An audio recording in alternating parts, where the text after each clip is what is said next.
প্রতিদিনই কোনো না কোনোভাবেই রাজনৈতিক ছোট ছোট দলগুলা সরকারি দলের কাছে নিয়মিত হ্যারাসমেন্টের শিকার হচ্ছে।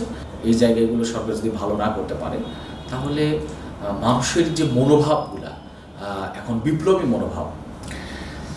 দেখেন, বাংলাদেশের বড় ধরনের যে পরিবর্তন 5 আগস্টের পরবর্তী, সেই পরিবর্তনটা আসলে যে কারণে পরিবর্তনের আন্দোলন শুরু হয় সেটা ছিল জুলুম, নিপীড়ন, মতের স্বাধীনতা না থাকা এবং এক ধরনের মানুষ হিসেবে, এদেশের নাগরিক হিসেবে যে অধিকার, সেই অধিকার থেকে বঞ্চিত হওয়া।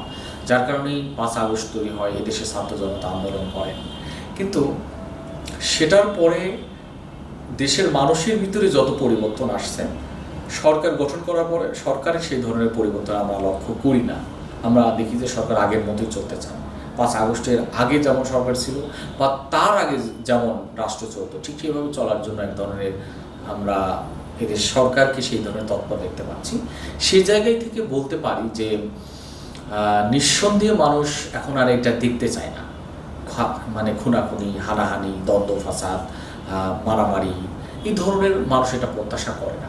কিন্তু আমরা প্রতিনিয়তই দেখতে পাচ্ছি যে খুন হচ্ছে, প্রতিনিয়তই দেখতে পাচ্ছি যে রাজনৈতিক প্রতিহিংসার কারণে মানুষের সাথে দ্বন্দ্বে জড়াচ্ছে এবং ধর্ষণ হচ্ছে, মানে প্রতিদিন ধর্ষণ হচ্ছে এবং প্রতিদিনই কোনো না কোনোভাবেই রাজনৈতিক ছোট ছোট দলগুলা সরকারি দলের কাছে নিয়মিত হ্যারাসমেন্টের শিকার হচ্ছে।